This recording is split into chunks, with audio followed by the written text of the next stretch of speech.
Hello students, आज हम worksheet 31 त्वरण के बारे में डिस्कस करेंगे। अभी तक पिछले जितने भी वर्कशीट हैं उन सब में हमने पहले डिस्कस किया कि गति क्या होती है, फिर चाल क्या होती है, फिर हमने डिस्कस किया वेग क्या होता है। अब नेक्स्ट टॉपिक जो गति में आता है उसको हम कहते हैं त्वरण। सबसे पहले हमने पढ़ा था चाल क्या होता है कि यदि किसी वस्तु के स्थान में समय के साथ परिवर्तन होता है तो उसे सिंपल लैंग्वेज में हम चाल कहते हैं। उसके बाद हमने पढ़ा वेग किससे कहते हैं। वेग में अगर हम चाल के साथ दिशा को भी ऐड कर देते हैं कि किस दिशा में गति हो रही है, किस दिशा में चाल है, ऊपर की तरफ, नीचे की तरफ, नॉर्थ की तरफ, साउथ की तरफ, अगर दिशा को भी ऐड कर देते हैं तो वो वेग कहलाती है। उसके बाद हमने पढ़ा था चाल और वेग दोनों के दोनों एक समान भी होते हैं और असमान भी होते हैं। अब थर्ड जो आता है गति में वो है टॉपिक त्वरण। त्वरण किसे कहते हैं? त्वरण जो होता है संवेग में जो परिवर्तन होता है समय के साथ उसे हम त्वरण कहते हैं। आपका एक प्रश्न पूछा गया है कि त्वरण किसे कहते हैं, इसके सूत्र व इकाई को स्पष्ट कीजिए। तो आपको सिंपली लिखना है कि समय के साथ जो वेग में परिवर्तन होता है उसे हम त्वरण कहते हैं, उस राशि को हम त्वरण कहते हैं। किसी वस्तु के प्रति इकाई समय में वेग में परिवर्तन की माप को त्वरण कहते हैं। त्वरण को हम लिखते हैं ए से, क्योंकि इसे इंग्लिश में एक्सेलरेशन कहते हैं। अब त्वरण निकालने का फॉर्मूला क्या है? त्वरण अंतिम वेग, यानी कि कोई अगर गाड़ी चल रही है तो उसका अंतिम वेग क्या होगा, उसको हम माइनस कर देंगे उसके प्रारंभिक वेग। जब वो चलना शुरू हुआ उस समय उसका वेग क्या था तो उससे माइनस कर देंगे और इस चेंज के लिए उसने कितना समय लिया। हम अंतिम वेग को v से लिखते हैं, प्रारंभिक वेग को u से लिखते हैं और समय को t से लिखते हैं। तो आपका a जो है वो इक्वल हो जाता है v minus you upon T, यानी कि अंतिम वेग माइनस फाइनल वेग अपॉन टी। अब देखिए, एक गाड़ी मान लीजिए रुकी हुई है तो वो चलना शुरू करती है और 5 सेकंड में वो 5 मीटर प्रति सेकंड चलना शुरू कर देती है। तो उसका प्रारंभिक वेग क्या होगा? वो तो खड़ी हुई थी, रुकी हुई थी, तो उसका प्रारंभिक वेग होगा 0 मीटर पर सेकंड और उसका अंतिम वेग कितना होगा? 5 मीटर पर प्रति सेकंड। और उसके लिए मान लीजिए उसने समय लिया है 5 सेकंड, तो हमें क्या करना होगा? 5 माइनस 0 अपॉन बटे में 5, क्योंकि उसने 5 सेकंड समय लिया है। तो हमारा उत्तर आ जाएगा 1 मीटर पर सेकंड स्क्वायर।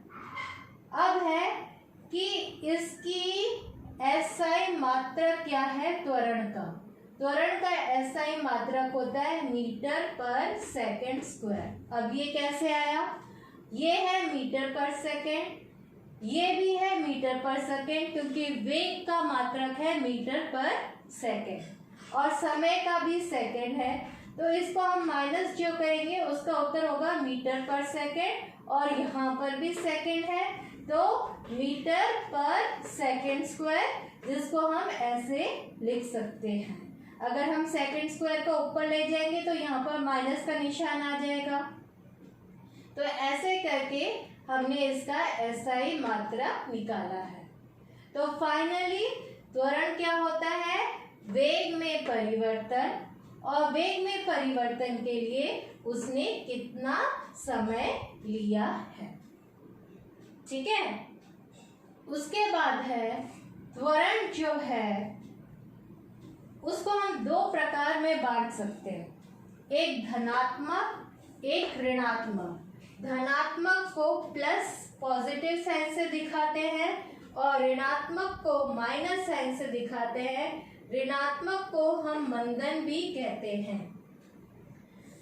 धनात्मक त्वरण किसे कहते हैं? अगर हम मैथमेटिकल टर्म में देखें तो अगर अंतिम वेग v प्रारंभिक वेग से ज्यादा होगा तो हमारा आंसर हमेशा प्लस में आएगा, और ऋणात्मक त्वरण के लिए अगर अंतिम वेग प्रारंभिक वेग से कम होगा तो आंसर हमारे माइनस में आएगा। ये आपने मैथ्स में पढ़ा होगा। लेकिन अगर मैं इसे वैज्ञानिक भाषा में बोलूं तो क्या होगा?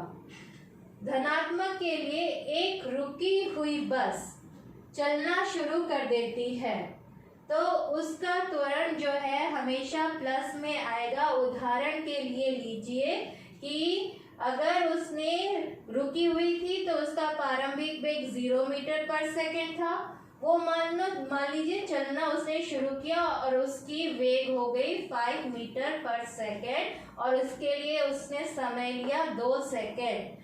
तो त्वरण क्या होगा? v minus you upon T. तो हमने इसमें देखा कि a हमारा प्लस में आया 2.5 मीटर पर सेकेंड स्क्वायर। वहीं पर ऋणात्मक या मंदन त्वरण के लिए आप उदाहरण लीजिए कि एक बस चल रही है, चलती हुई बस अचानक ब्रेक अप्लाई करके वो रुक जाती है तो उसका प्रारंभिक वेग क्या होगा? 5 मीटर पर सेकेंड, और उसने 2 सेकेंड में वो रुक जाती है तो उसका अंतिम वेग क्या हो गया? 0 मीटर पर सेकेंड। तो हमारा त्वरण जो है वो माइनस में आएगा और इसको कहते हैं ऋणात्मक त्वरण या मंदन। अब है आपका क्वेश्चन भी पूछा गया है और हमारा नेक्स्ट सब टॉपिक है कि ए जो त्वरण होते हैं वो चाल और वेग की तरह एक समान त्वरण भी होते हैं और असमान त्वरण भी होते हैं। एक समान और असमान त्वरण को वेग समय ग्राफ द्वारा स्पष्ट कीजिए, यह प्रश्न भी पूछा गया है। तो एक समान त्वरण में अगर कोई वस्तु चल रही है और उसका वेग जो है समान रूप से समय के साथ बढ़ रहा है या घट रहा है तो उसको हम कहते हैं एक समान त्वरण।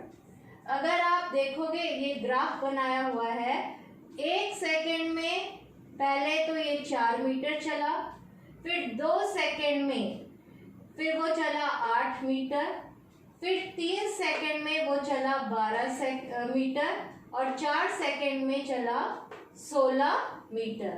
तो 1 सेकेंड की अवधि में 4 मीटर वो चल रहा है। तो ये जो है एक समान त्वरण का उदाहरण है। और एक उदाहरण लीजिए, अगर आप एक ऊपर से पत्थर गिराते हैं तो समय के साथ उसका त्वरण जो है बढ़ता जाता है और जब वो पत्थर नीचे गिरता है तो आवाज आती है और एक गड्ढा बन जाता है, क्योंकि उसका त्वरण जो है बढ़ता जा रहा है समय के साथ एक समान। उसके बाद है असमान त्वरण। असमान त्वरण में समय अवधि, एक समान समय अवधि में जो वेग है वो असमान रूप से बढ़ता या घटता है।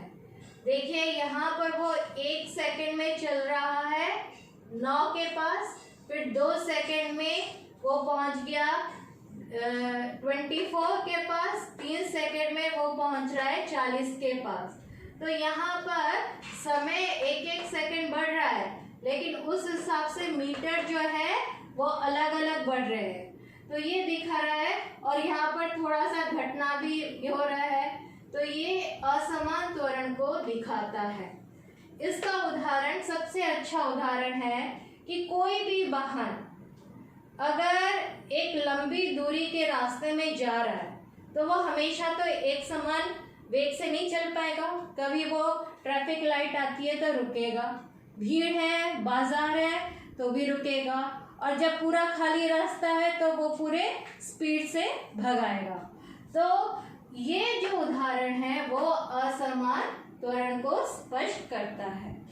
उसके बाद आपको 2 प्रश्न पूछे गए हैं न्यूमेरिकल्स। पहला है कि एक हवाई जहाज जो है वो 30 सेकंड में 200 मीटर पर सेकंड में चलता है, तो उसका त्वरण ज्ञात कीजिए। 30 सेकंड में वो हवाई जहाज 200 मीटर का वेग प्राप्त कर लेता है, यानी कि हमें अंतिम वेग दे दिया गया है 200 मीटर पर सेकंड। तो प्रारंभिक वेग क्या होगा? 0 मीटर पर सेकंड, यानी कि हवाई जहाज खड़ी हुई थी और उसने चलना शुरू किया। तो हमें समय पता है, अंतिम वेग पता है, प्रारंभिक वेग पता है, हम फॉर्मूले में पुट कर देंगे तो हमारा आंसर आ जाएगा 6.7 मीटर पर सेकेंड स्क्वायर। अब है नेक्स्ट प्रश्न। इसमें दे रखा है कि एक कार जो है 5 मीटर पर सेकेंड की गति से चल रही थी, वेग से चल रही थी, और 5 सेकेंड में उसका वेग हो गया 10 मीटर पर सेकेंड। तो इसका त्वरण निकालिए। तो हमें प्रारंभिक वेग पता है, अंतिम वेग पता है और लिया गया समय भी पता है। तो जैसे ही हम इसे फॉर्मूले में पुट करेंगे हमें आंसर मिल जाएगा 1 मीटर पर सेकेंड स्क्वायर। तो ये थी आज की वर्कशीट। फिर से हम नेक्स्ट वर्कशीट में मिलेंगे। Thank you.